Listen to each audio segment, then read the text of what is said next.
بسم الله الرحمن الرحيم. إن الحمد لله نحمده ونستعينه ونستغفره ونعوذ بالله من شرور أنفسنا ومن سيئات أعمالنا. من يهده الله فهو المهتد ومن يضلل فلن تجد له وليا مرشدا. وأشهد أن لا إله إلا الله وحده لا شريك له، وأشهد أن محمدا عبده ورسوله.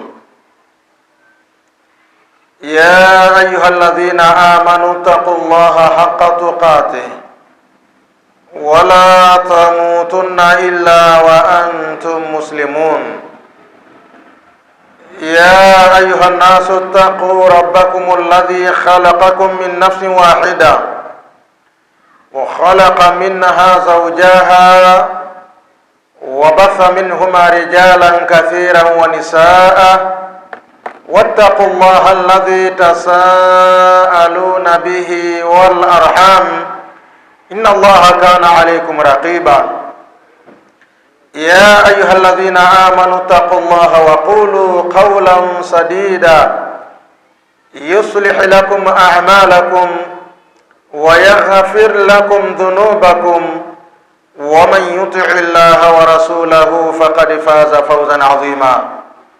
أيها الأحبة، فإن أصدق الحديث كتاب الله، وخير الهدي هدي محمد صلى الله عليه وسلم، وشر الأمور محدثاتها، فإن كل محدثة بدعة وكل بدعة ضلالة وكل ضلالة في النار. اللهم إنا نعوذ بك من البدع ومن النار. يا أحبة، baada ya kumhimidi Allah subhanahu wa ta'ala na kumtakia sala na salamu kipenzi wa umma Muhammadin sallallahu alayhi wasallam, kwanza kabisa hatuna budi kumshukuru Allah subhanahu wa ta'ala kwa fadhila zake na kwa nguvu zake na kwa uwezo wake kutujalia kuiswali swala hii ya magharibi tena kwa jamaa. Kwa hakika hii ni neema kubwa miongoni mwa neema ambazo tumeneemeshwa na Allah subhanahu wa ta'ala katika kipindi hiki. Kuna wengi walikusudia kuiswali magharibi hii ya leo, lakini kuna ambao wamekuwa ni wagonjwa ghafla na huenda hivi sasa wako mahospitalini. Allah subhanahu wa ta'ala awafanyie wepesi waweze kupata tiba, waweze kurejea katika hali zao za kawaida. Lakini pia kuna ambao wameondoka katika ulimwengu huu kabisa. Kuna ambao wamefariki kabla ya kufika magharibi, wamerudi kwa Allah subhanahu wa ta'ala. Kwa sisi kupewa fursa hii na Allah ya kuiswali swala hii ya magharibi, kwa hakika hii ni neema kubwa sana, na kwa neema hii tunatakiwa kumshukuru Allah subhanahu wa ta'ala. Lakini pia kuna ambao hawakuona umuhimu wa kuacha kazi zao na kuacha mapumziko yao na kuja kumwabudu Allah subhanahu wa ta'ala, wakaona mapumziko yao ni bora kuliko swala, wakaona kazi zao ni bora kuliko swala. Lakini wewe ukaona swala ni bora kuliko kila kitu, ukaacha majukumu yako, ukaacha kazi zako, ukaacha kila kitu kwa ajili ya kuja kumwabudu Allah subhanahu wa ta'ala. Kwa hakika hii ni neema kubwa sana. Lakini pia hatuna budi kumshukuru Allah subhanahu wa ta'ala kwa kutujalia kubaki katika kikao hiki cha kheri, kikao cha kusikiliza maneno ya Allah subhanahu wa ta'ala, kikao cha kusikiliza maneno ya Mtume sallallahu alayhi wasallam, kikao cha kusikiliza maneno ya dini kwa ujumla. Vikao hivi huwa havipendwi na nafsi, vikao hivi huwa havipendwi na shaitani. Muislamu unapopambana ukaweza kuishinda nafsi yako ukabaki katika kikao cha kheri kama hivi, lakini vile vile ukapambana na shaitani ukamshinda, ukabakia katika kikao cha kheri kama hivi, hii ni neema kwa hakika, na kwa neema hii Muislamu unatakiwa kumshukuru Allah subhanahu wa ta'ala. Katika siku hii ya leo tutakuwa na muhadhara wenye kichwa cha habari kinachosema fadlu shahri Rajab, ubora wa mwezi wa Rajab, wama uhditha fihi. Lakini pia tutayaangalia mambo yaliyozuliwa katika mwezi huu wa Rajab. Ahibatu fillah, mwezi wa Rajab ni miongoni mwa miezi mitukufu. Mwezi wa Rajab ni miongoni mwa miezi yenye kheri, na yanafanywa na watu, na mambo hayo hajawahi kuyafanya Mtume sallallahu alaihi wasallama, wala hawakuwahi kuyafanya makhalifa waongofu, lakini pia hawajawahi kuyafanya masahaba. Lakini leo utakuta mambo hayo yanafanyika kwa wingi. Ndugu zangu katika imani, famin fadlillahi subhanahu wa ta'ala ala ibadihi, miongoni mwa fadhila za Allah subhanahu wa ta'ala kwa waja wake, an ja'ala lahum mawasima, ni kwamba Allah subhanahu wa ta'ala amewawekea waja wake misimu ya kheri, misimu ambayo yastakthiruna fiha min al-a'mali salihah, Waislamu wanazidisha kuyafanya yaliyokuwa ya kheri, Waislamu wanazidisha kuyafanya yaliyokuwa mazuri kwa ajili ya kutafuta radhi za Allah subhanahu wa ta'ala. Wayatanafasuna fima yuqarribuhum ila rabbihim, lakini pia wanashindana katika kuyafanya yale ambayo yanawaweka wao karibu na Allah subhanahu wa ta'ala. Kila anapoambiwa kwamba jambo hili linakuweka wewe karibu na Mola wako, Muislamu anakuwa ni mwenye kulifanya, Waislamu wanakuwa ni wenye kushindana katika mambo hayo. Wasahidu man ihtanama tilka almawasim, na mtu mwema na mtu mwerevu na mtu mtukufu ni yule ambaye anaipatia faida misimu hiyo kwa kuyafanya yaliyokuwa mazuri, kwa kuyafanya ya kheri, kwa kufanya ibadati mbalimbali. Wa min hadhihi almawasimi alashhuru alhurmi, na miongoni mwa misimu hiyo ni miezi mitukufu. Na miongoni mwa miezi hiyo mitukufu ni pamoja na mwezi wa Rajab.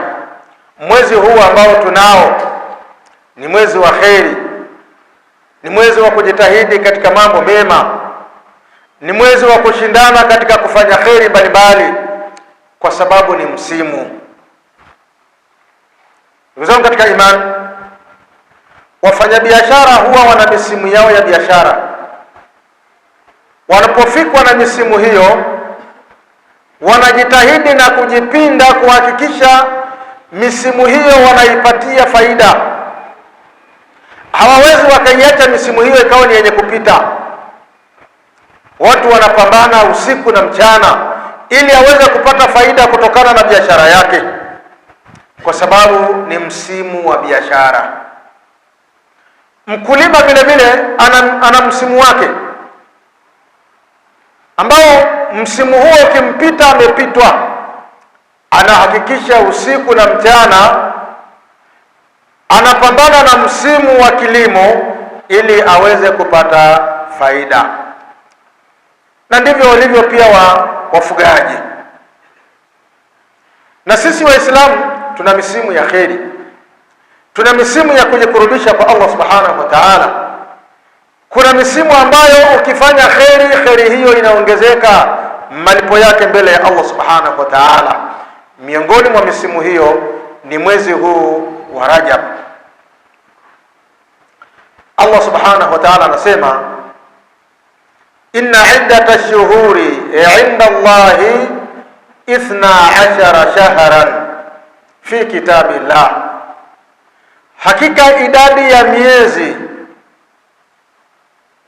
mbele ya Allah subhanahu wa ta'ala ni miezi 12 ambayo imeandikwa katika kitabu cha Allah subhanahu wa ta'ala. Minha 4 hurum, miongoni mwa miezi hiyo 12 kuna miezi 4 ambayo ni mitukufu mno. Dhalika dinul qayyim, hiyo ndio dini ya sawasawa.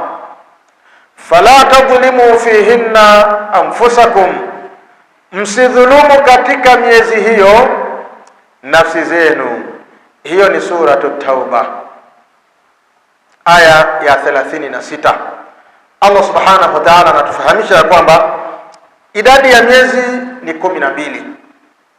Katika hiyo miezi 12 kuna miezi 4 ambayo ni mitukufu.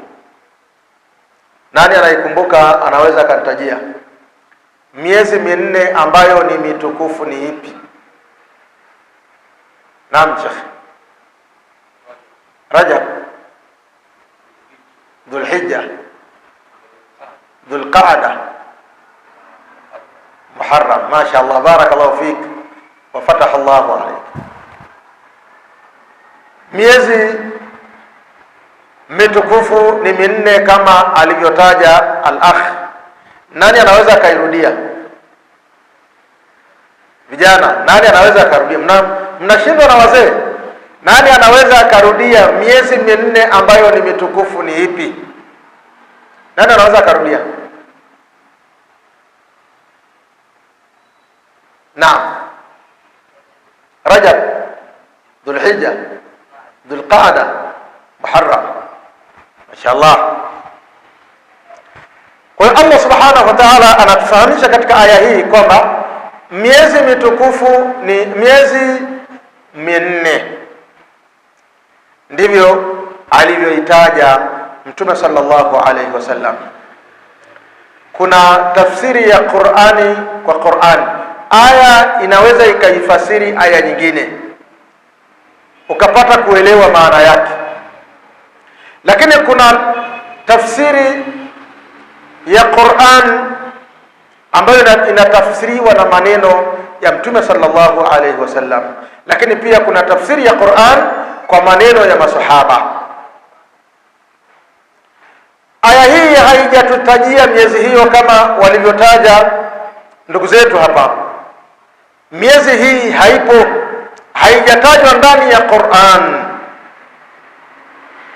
Sasa kuna wale jamaa zetu ambao wanaitwa Qur'aniyuna, wao wanafuata Qur'ani peke yake. Kwenye aya hii ukimuuliza hatakuwa na jibu la kukujibu, kwamba wewe unasema unafuata Qur'ani peke yake na hauko tayari kufuata hadithi za Mtume sallallahu alaihi wasallama. Hebu nitajie miezi 4 ambayo ni mitukufu na imetajwa katika aya gani? Hatoipata. Pote hili si mnalifahamu lipo jamani, au nyinyi hamjawahi kukutana nao? Wapo kwamba wao hadithi hawazitambui na wala hawazitaki, wao wanafuata Qur'ani peke yake. Tena anakwambia Allah, anakwambia fa bi ayyi hadithin ba'dahu yu'minun, ni mazungumzo gani baada ya hadithi, baada ya Qur'ani watayaamini? Watu wanatakiwa waamini Qur'ani peke yake, waachane na hadithi, waachane na maneno ya sahaba. Lakini baadhi ya maswali ukiwauliza hawataweza kukujibu. Hivi sasa tumeswali swala ya magharibi, si ndio jamani? Tumeswali raka ngapi? Mwambie kuonyesha ndani ya Qur'ani magharibi raka 3, akuonyeshe ndani ya Qur'ani kama ataipata aya hiyo. Kwa hiyo katika aya hii Allah subhanahu wa ta'ala aliposema idadi ya miezi ni 12, katika kitabu cha Allah subhanahu wa ta'ala, katika miezi hiyo 12 kuna miezi minne ambayo ni mitukufu. Qur'ani ikaishia hapo, haijataja miezi hiyo minne ambayo ni mitukufu, ikatajwa na Mtume sallallahu alayhi wasallam. Mtume sallallahu alayhi wasallam katika hadithi ya Abi Bakra radhiyallahu anhu, Mtume sallallahu alayhi wasallam anasema as-sanatu 12 shahran, mwaka una miezi 12, minha arba'atun hurum, katika miezi hiyo 12 kuna miezi minne ambayo ni mitukufu. Thalathu mutawaliyat, kuna miezi mitatu ambayo imefuatana, kuna miezi mitatu ambayo imefuatana. Mtume akaitaja akasema Dhulqaada, mwezi wa Dhulqaada ambao ni mwezi wa ngapi katika miezi ya Kiislamu?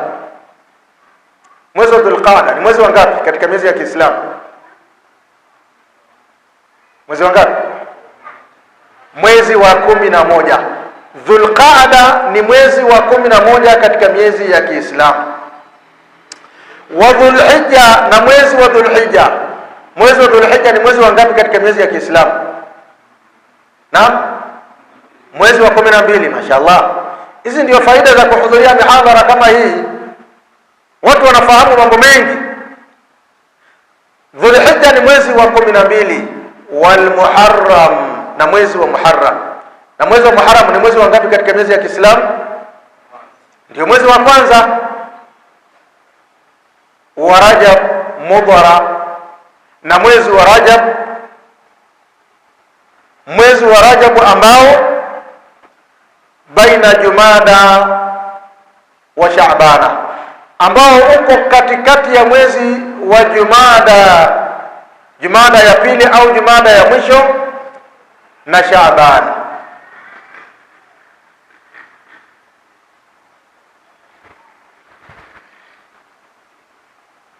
Hayo maelezo ya Mtume sallallahu alaihi wasallam, akiwa anaifafanua aya, ametutajia miezi minne ambayo ni mitukufu iliyotajwa katika Qur'ani ya Allah subhanahu wa ta'ala. Kwa mwezi wa Rajab ni miongoni mwa miezi mitukufu.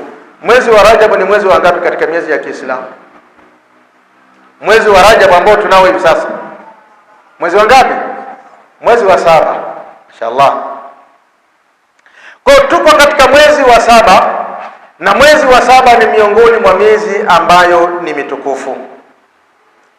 Allah subhanahu wa ta'ala aliposema fala tadhlimu fihinna anfusakum, msidhulumu katika miezi hiyo nafsi zenu. Ibn Abbas mufassir al-Quran, Ibn Abbas ambaye ni mfasiri wa Quran, anaifasiri aya hii, anasema ay fi kullihinna, maana yake ni kwamba haitakiwi mtu kuidhulumu nafsi yake katika miezi yote 12. Usifanye dhulma, usidhulumu nafsi yako. Unapoacha toa, unaidhulumu nafsi yako. Unapoacha mihadhara kama hii, unaidhulumu nafsi yako. Unapoacha ibada, unaidhulumu nafsi yako. Unapofanya maasi, madhambi, makosa, unaidhulumu nafsi yako. Hakuna kitu kibaya kama kujidhulumu wewe mwenyewe. Kwa hiyo Allah subhanahu wa ta'ala amekataza kwamba watu wasiwe ni wenye kujidhulumu, wasifanye dhulma. Miongoni mwa dhulma ni mtu kumshirikisha Allah subhanahu wa ta'ala, kufanya shirki, kuingia katika ushirikina. Shirki ni dhulma, unakuwa unadhulumu nafsi yako. Lakini leo watu wanaona ushirikina ni kitu cha kawaida, na watu wanaweka mabango katika maeneo mbalimbali wakiwalingania watu waende kwao, kwamba mimi ni mtaalamu, natoa dawa za mapenzi, mimi ni mtaalamu, natengeneza utajiri, nampa mtu utajiri. Na watu wanavyopenda utajiri, wanaposikia maneno haya wanakimbilia huko. Kuna watu wengi wameumizwa na washirikina kwa kudanganywa ya kwamba washirikina wao wanatengeneza pesa. Kuna jamaa yangu, rafiki yangu wa karibu kabisa, siku moja rafiki yake amemwambia, naomba unisindikize mahala maeneo ya maji ya chai, sindikize bwana, kuna mtu nataka kwenda kumuona. Basi walipofika kwa yule bwana, huyu aliyesindikizwa akapewa huduma yake, lakini kila mwenye kazi yake huwa anatafuta wateja,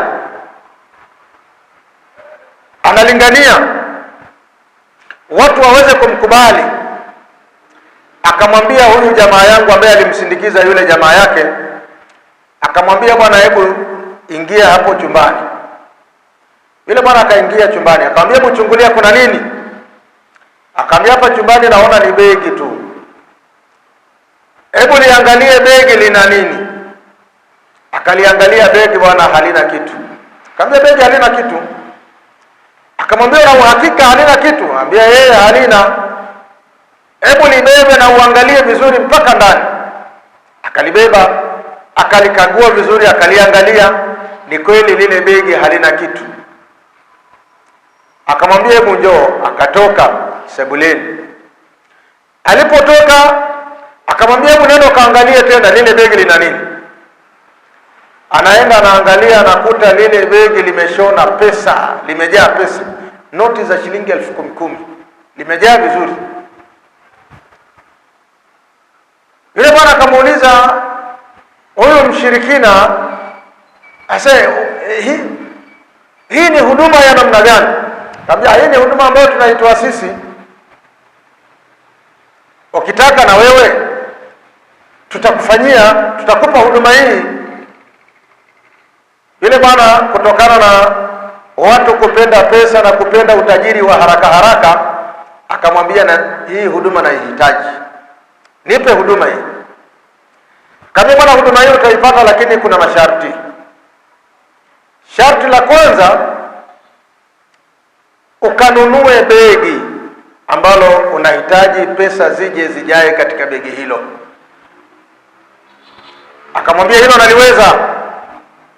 Sharti la pili, uje na pesa zako zote, usifanye khiana, uzilete, uje nazo. Akamwambia, hilo pia naliweza. Kama basi ukiweza masharti haya mawili, umeshakuwa tajiri bwana. Huyu bwana akaenda nyumbani, kwanza akapita stendi, akanunua begi lake zuri, akaingia benki, akavuta pesa zake zote, akaenda na nyumbani, akachukua na zile ambazo ziko nyumbani. Ni mfanyabiashara tu wa kawaida, yani sio mtu tajiri, lakini jumla akaenda na 8.5 kwa hiyo mshirikina. Alipofika akaambiwa, pesa zako nenda kaziweke pale. Najua shirikina wanafanyaga mambo kama vile hicho kitu hakihitaji, nenda kaziweke pale. Yule bwana akaenda kaziweka zile pesa pale. Akamwambia, begi rudi nalo nyumbani, kaliweke chumbani, chumba ambacho hawaingii watu ovyo ovyo. Usilichungulie begi hili mpaka siku ya 7. Siku ya 7 ndo utakwenda kuangalia, alafu uone vitu utakavyovipata. Huyu bwana akaacha 8,500,000 kwa mshirikina, akarudi na begi tupu nyumbani. Alipofika nyumbani akaliweka chumbani. siku ya kwanza, ya pili, ya tatu, ya nne, ya tano, ya sita, ya saba, asubuhi mapema anakwenda anachungulia, hakuna hata senti 5. Huyu bwana akachanganyikiwa, akatoka mbio maji ya chai. Anafika pale anakuta mlango umefungwa, una kufuli nje. Anawauliza wapangaji wengine, huyu mzee yuko wapi? Ndio, huyu mzee ana wiki nzima amehama. Kwa ina maana alipopata milioni 8,500,000 aliondoka siku hiyo hiyo. Jamaa akachanganyikiwa, kaona hapa nimeshatapeliwa. Anarudi maeneo ya stendi, kwa sababu ndiko alipokuwa akifanyia kazi. Anakutana na jamaa zake, rafiki zake, anawaambia kwamba nimetapeliwa. Akawapa hayo maelezo. Jamaa mwingine akamwambia, bwana, mimi na mganga na mtaalamu, twende nikupeleka, ataziita zitarudi. Wakati huo sasa alishatoa pesa zote, yani hajabakisha hata kidogo. Anakwenda nyumbani, inabidi amweleze mke wake ukweli.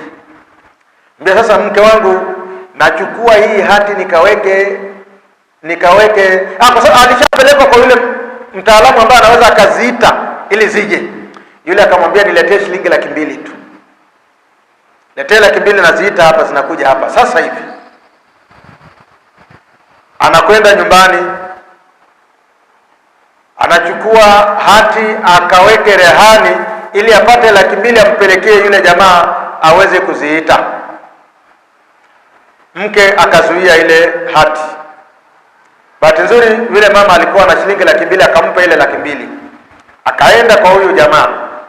Kufika akampa maneno na masharti mengi. Akamwambia, bwana, hizi hela zitarudi baada ya masaa kadhaa. Baada ya masaa kadhaa pesa haijarudi hata kidogo. Anarudi kwa huyo mzee anamwambia, umekosea masharti. Umekosea masharti, ndio maana pesa haijarudi. Baadaye ndo na mimi napata hiyo taarifa, anamfuata, ambia, mzee, we anza maisha moja. Wewe umeshatapeliwa, usiendelee kutapeliwa.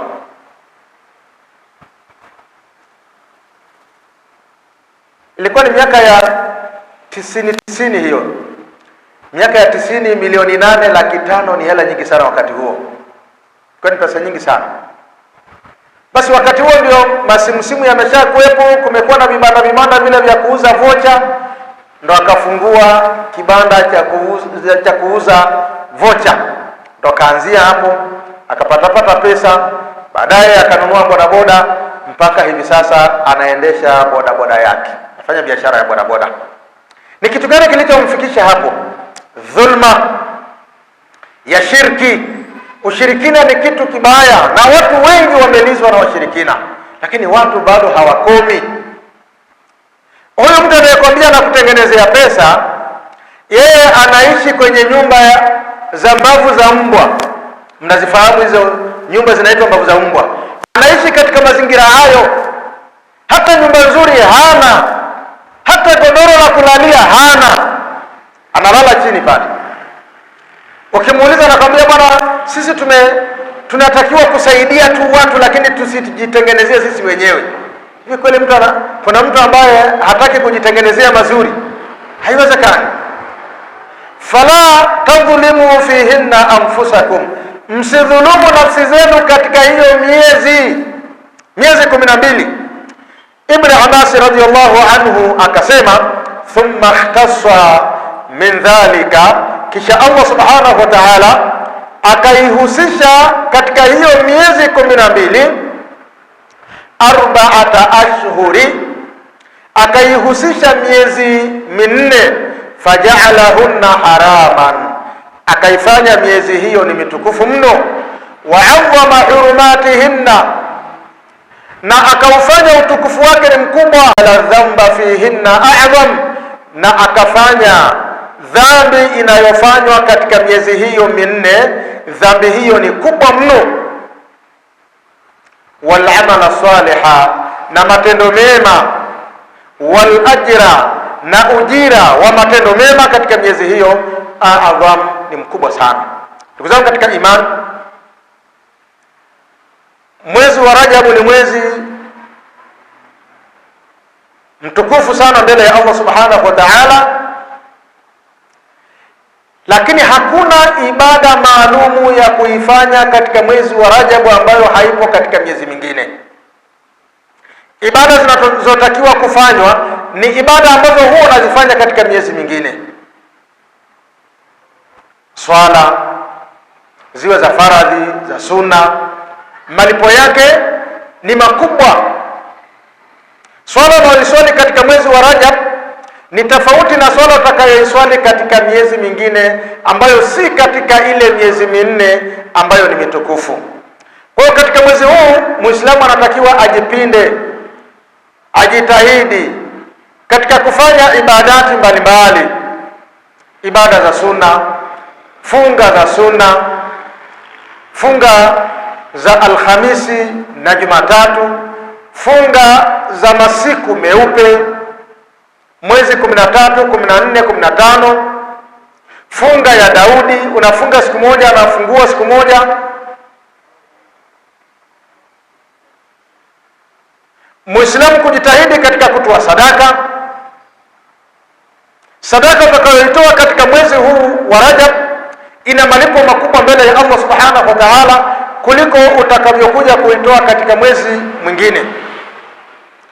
Kwa matendo mema ni yale ambayo tunayafanya siku zote, lakini ndani ya mwezi wa Rajab Muislamu anatakiwa kujitahidi kuzidisha matendo hayo kwa ajili ya kutafuta kheri na thawabu mbele ya Allah subhanahu wa ta'ala. Lakini ndani ya mwezi wa Rajab kuna mauzushi mengi ambayo yanafanyika, kuna bid'a nyingi ambazo zinafanyika. Miongoni mwa bid'a ambazo zimezushwa katika mwezi huu wa Rajab ni swala inayoitwa salatu raghaib.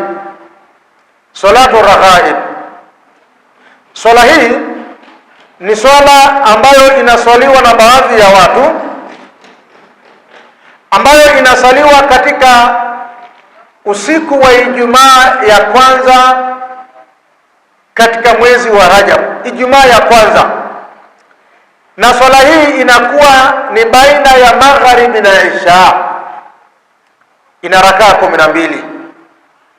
Yasbiquha siyamul khamisi, na swala hii inatanguliwa na funga ya siku ya Alhamisi, alladhi huwa awwal khamisi fi Rajab, ambayo ndio Alhamisi ya kwanza kabisa katika mwezi wa Rajab. Kwa hiyo watu wanafunga, baada ya kufuturu wanaanza kuiswali swala hii inayoitwa salatu raghaib. Wal aslu fiha hadithun mawdu'u ala rasulillahi sallallahu alaihi wasallam, na asili ya kutekelezwa swala hii na kuswaliwa swala hii ni hadithi ambayo ni maudhu'u, hadithi iliyowekwa na watu, hadithi aliyosingiziwa Mtume sallallahu alaihi wasallam. Inaeleza namna ya kuiswali swala hiyo, na inaeleza malipo na ujira na thawabu anayoipata mtu atakayoiswali swala hiyo, salatu raghaib. Falam yarid an nabii sallallahu alaihi wasallam annahu fa'alaha, haijawahi kupokelewa kwamba Mtume amewahi kuiswali swala hiyo, wala ahadun min ashabihi radiyallahu anhum, wala hakuna sahaba yeyote aliyepokelewa kwamba ameiswali swala hiyo ya arghaibu, wala tabi'ina wala matabi'i, wale waliowafuatia masahaba wa Mtume sallallahu alaihi wasallam. Hakuna hata yeyote ambaye amepokelewa akieleza kwamba kuna kitu kinachoitwa salatu raghaib. Wala salafi salihi rahmatullahi alaihim, wala watangulizi wema, hakuna hata mmoja ambaye ameelekeza kuswaliwa salatu raghaib.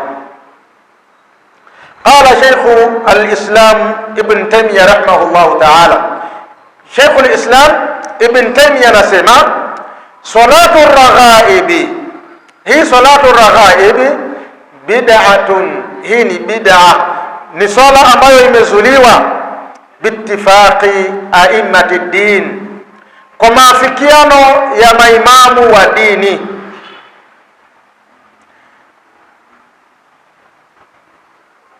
Swala hii hajawahi kuiswali Mtume sallallahu alayhi wasallama wala ahadun min khulafaihi, wala hakuna yeyote ambaye amewahi kuiswali swala hii katika makhalifa wa Mtume sallallahu alayhi wasallam.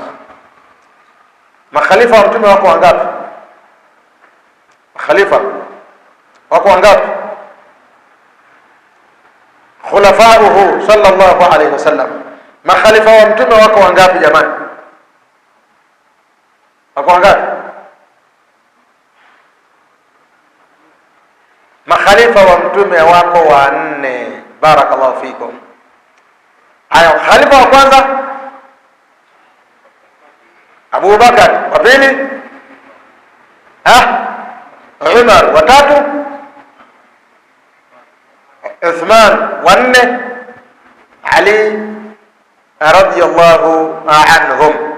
Kwa hiyo Mtume hajawahi kuiswali swala hii inaitwa salatu raghaib. Abu Bakari hajawahi kuiswali swala hii, Umar hajawahi kuiswali swala hii, Uthman hajawahi kuiswali swala hii, Ali hajawahi kuiswali swala hii, wala istahabbaha ahadun min a'immati din, wala hakuna yeyote ambaye amesema ni sunna kuiswali swala hiyo miongoni mwa maimamu wa dini, miongoni mwa maimamu wa Waislamu. Akasema kamaliki, kama vile Imam Maliki hajui kitu kinachoitwa salatu raghaib, wa Shafi'i, na Imam Shafi'i hajui kitu kinachoitwa salatu raghaib, wa Ahmadu wa Abu Hanifa, na Ahmad na Abu Hanifa rahimahumullahu, Allah awahurumie, wa Thawri, na maimamu wengine waliokuja baada ya hawa kina Imamu Thawri, wal Auza'i, na Auza'i, wal Laythu, na Laythu, wa ghairuhum, na wengineo. Hakuna yeyote ambaye ameelekeza kunako na swala hii salatu raghaib. Wal hadithu almarwi fiha, Ibn Taymiyyah anasema, na hadithi iliyopokelewa ikielezea fadhila za kuswali salatu raghaib kadhbun, ni hadithi ya uongo, biijma'i ahli alma'rifati bilhadithi, kwa maafikiano ya watu, mashekhe, maimamu ambao wanajua daraja ya hadithi. Kwa hiyo hadithi hiyo ni hadithi ya uongo aliyosingiziwa Mtume sallallahu alayhi wasallam. Wasuila an-Nawawi rahimahullahu ta'ala an salati ar-raghaib, na Imamu Nawawi aliulizwa kunako na swala hii salatu raghaib, wa salatu nisfi Shaabana, na swala inayoswaliwa katika nusu ya Shaabani. Inapofikia Shaabani 15 kuna swala rasmi huwa inaswaliwa. Hal lahuma aslun, je, swala hizo mbili zina asili? Salatu raghaib na swala ya nusu katika mwezi wa Shaabani, swala hizi mbili, anaulizwa Imamu Nawawi, zina dalili? Faajaba, akajibu Imamu Nawawi akasema, hatani as-salatani, swala hizi mbili, lam yusallihima an-nabiy sallallahu alayhi wasallam, Mtume hajawahi kuziswali swala hizo, wala ahadun min ashabihi radiyallahu anhu, wala hajawahi kuiswali swala hiyo yeyote katika masahaba wa Mtume sallallahu alayhi wasallam, wala ahadun min al-a'immati al-arba'a, wala yeyote katika maimamu wanne. Hakuna yeyote ambaye amewahi kuiswali swala hiyo. wala ashara ahadun minhum bisalatihima, na hakuna imamu yeyote, hakuna shekhe yeyote katika maimamu wakubwa, hakuna yeyote ambaye ameashiria kwamba kuna kitu kinaitwa salatu raghaib. Walam yaf'alhuma ahadun mimman yuqtada bihi, na hajawahi kuifanya swala hiyo yeyote ambaye ni miongoni mwa watu wenye kufuatwa. Walam yasih minha shay'un, na hakuna chochote kilichokuja kikiwa ni sahihi kutoka kwa Mtume sallallahu alaihi wasallama, wala an ahadin yuqtada bihi, wala hakuna chochote kilichopokelewa kinachotoka katika watu ambao wanafuatwa na Waislamu. Wa innama uhdithat fil a'sari almutaakhira, na hakika swala hii imezushwa katika zama za mwisho. Wa salatuhuma, na kuziswali hizo sala mbili, minal bid'i, ni katika bid'a, almunkarati, tena katika bid'a mbaya, wal hawadith batilati, na ni katika mazushi yaliyokuwa mabaya ya kibatili. Huyu ni Imam Nawawi. Imam Nawawi jamani, ni katika mashekhe au ni katika maaima wa madhehebu gani? Imam Nawawi Shafi'i.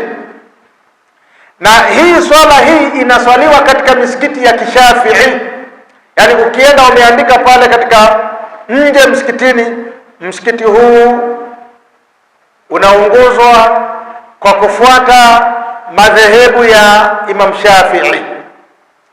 Lakini mambo mengi yanayofanyika katika misikiti hiyo ni mambo ambayo anayapinga na kuyakataa Imam Shafi'i pamoja na wafuasi wake. Kwa hiyo Imam Nawawi anasema salatu raghaib, na swala inayosaliwa katika nusu ya Shaabani, swala hizo ni bid'a, ni uzushi, hazifai, inatakiwa Waislamu waachane nazo. Akasema wayambaghi likulli ahadin an yamtani'a an hadhihi salah, na yatakikana kila mmoja ajizuilie na kuzitekeleza na kuziswali swala hizo.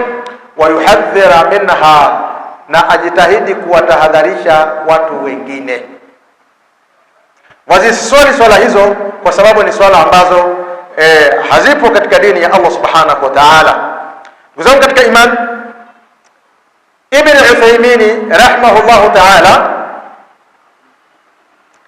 Ibn Uthaymeen anasema laisa li shahri Rajab miza, mwezi wa Rajabu hauna miza, mwezi wa Rajabu hauna tofauti, an siwahu min al-ashhur al-hurmi, na miezi mingine ambayo ni katika miezi mitukufu. Wala yukhassu, wala mwezi wa Rajabu hauhusishwi ibada mbalimbali, la bi umratin, hauhusishwi ibada ya umra, kwamba ibada ya umra inatakiwa kufanyika katika mwezi wa Rajabu tu, wala bisiyami, wala mwezi wa Rajabu hauhusishwi na funga. Kuna watu ambao huwa wanaufunga mwezi wa Rajabu mwezi mzima. Hakuna hadithi inayotuelekeza kuufunga mwezi wa Rajabu wote.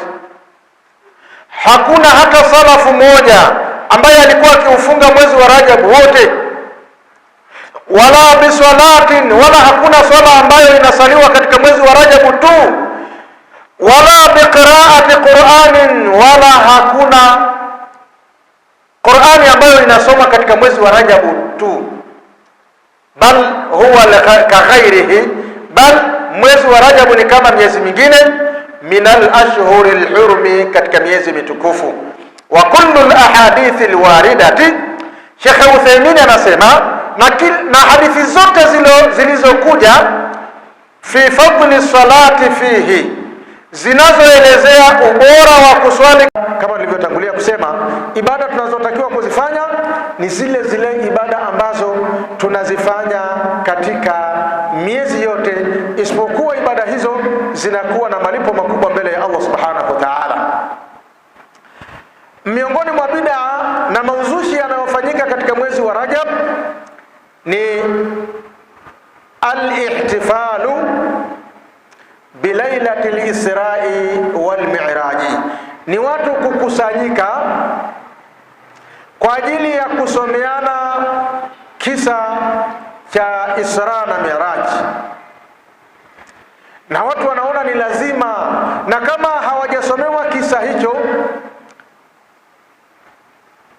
yawezekana imamu anaweza akatolewa katika msikiti huo, huyu hafai, mwaka huu hajatusomea kisa cha Miraji. Kwa hiyo wanaona kufanya hivyo ni katika dini na ni lazima na ni sunna kufanya hivyo. Ndugu zangu katika imani, ma maana al-Isra, maana ya Isra ni nini? Al-Isra, Isra maana yake ni nini?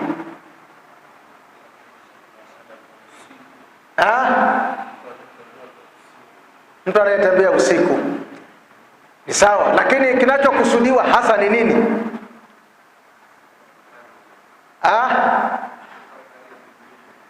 Ni safari.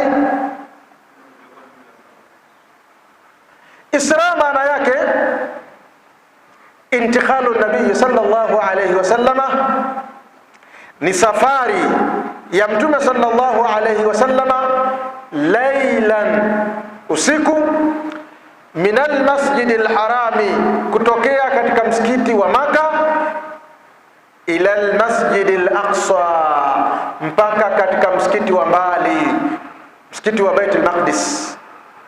Hiyo ndio inaitwa al-Isra, safari ya kutokea Maka. Alipotoka Maka Mtume sallallahu alaihi wasallam mpaka Palestina, safari hii inaitwaje? Al-Isra. Ama al-Mi'raju, Miraji maana yake ni suudu nabii sallallahu alaihi wasallam, ni kupanda Mtume sallallahu alaihi wasallama min Baitul Maqdis, kutoka Baitul Maqdis Palestina, ila samawati, mpaka mbingu zote, mbingu ya kwanza, ya pili, ya tatu, mpaka mbingu ya mwisho. Safari hiyo ya kupanda mbingu ndio inaitwa nini? Miraji.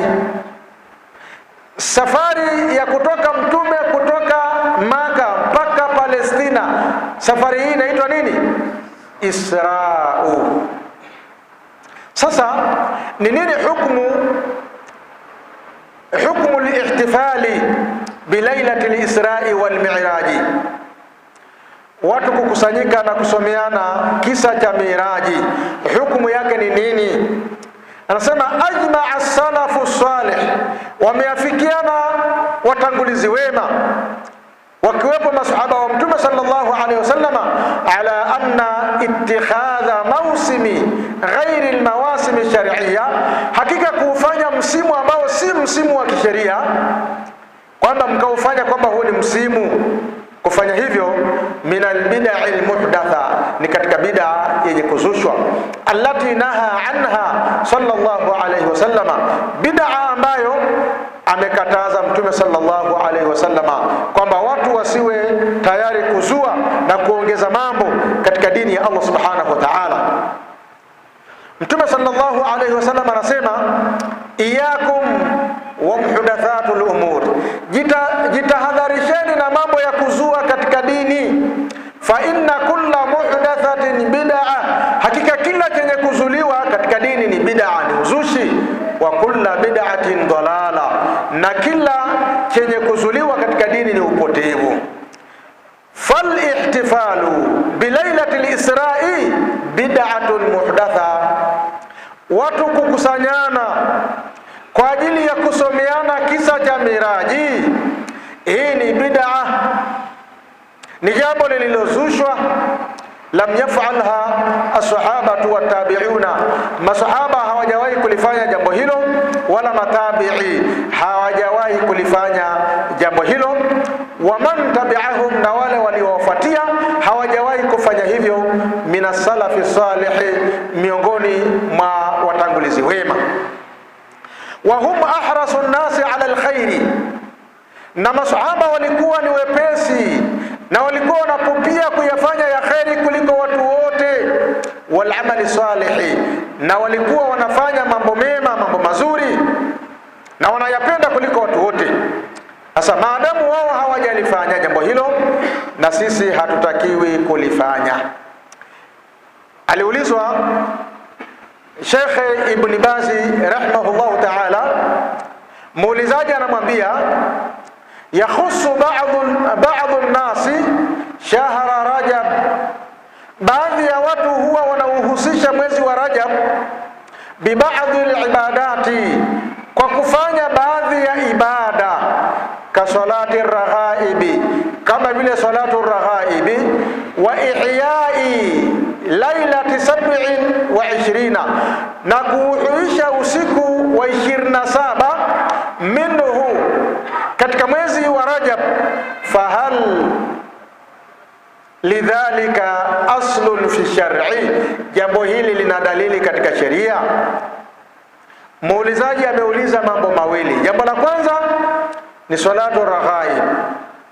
Je, inafaa kuswali kama ambavyo watu wengine wanaswali katika mwezi wa Rajab?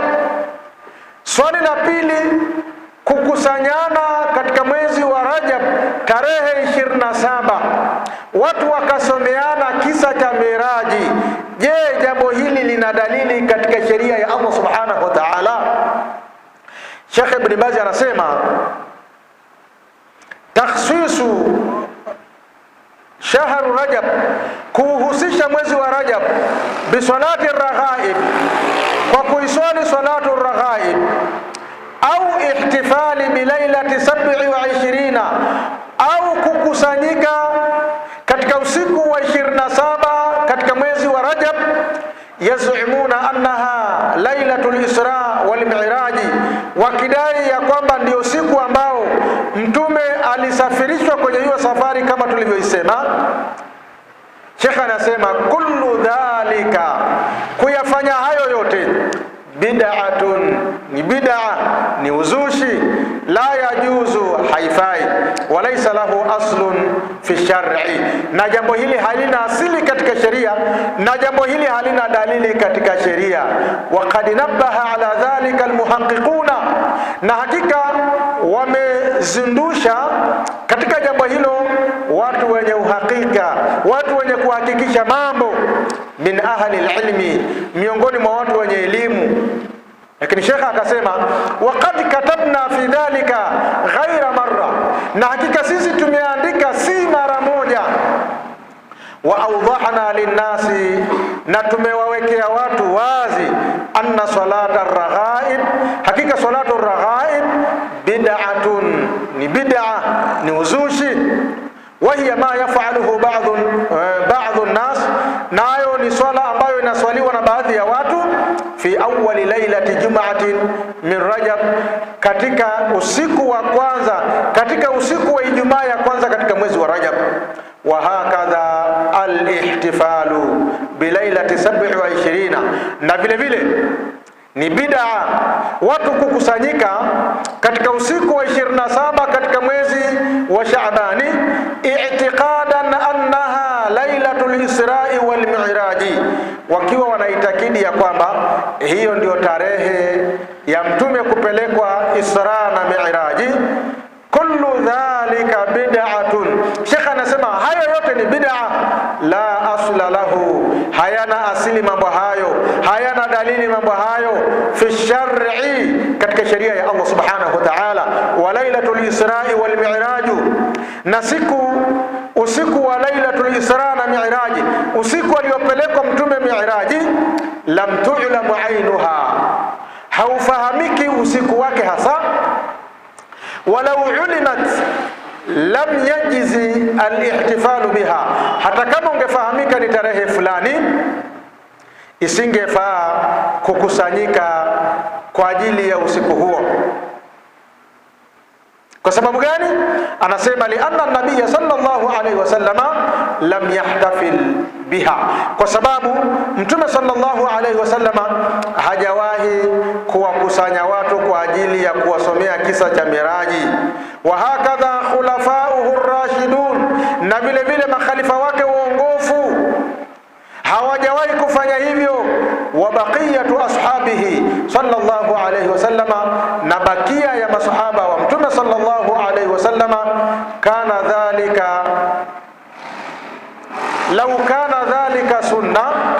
lau lingekuwa jambo hilo ni sunna, watu kukusanyana katika usiku wa 27 katika mwezi wa Rajab, ingekuwa ni sunna kufanya hivyo, la sabaquna ilaihi, masahaba wangetutangulia katika sunna hiyo, masahaba wangetutangulia katika khairi hiyo. Kisha shekhe akasema alkhairu kulluhu, khairi yote, fi ittiba'ihim, iko katika kuwafuata masahaba, wasairi ala manahijihim, na kwenda kwa kufuata njia yao. Khairi ipo katika kuwafuata masahaba wa Mtume sallallahu alayhi wasallama, kwa sababu wao ni wanafunzi wa Mtume sallallahu alayhi wasallama, na walikuwa ni wapenda kheri, na walikuwa wanashindana katika mambo ya kheri. Lakini katika mambo ya kheri ambayo walikuwa wakishindana, jambo la kukusanyana katika mwezi 27 katika mwezi wa Rajab, hawajawahi kulifanya jambo hilo. Ni vyema Muislamu ukajiepusha na jambo hilo kwa ajili ya Allah subhanahu wa ta'ala. Mpaka hapo tutakuwa tumefikia mwisho wa muhadhara wetu kwa leo. Subhanakallahumma wa bihamdika, ashhadu an la ilaha illa anta, astaghfiruka wa atubu ilaika, wa sallallahu ala nabiyyina Muhammadin wa ala alihi wa sahbihi wa sallam, walhamdulillahi rabbil alamin.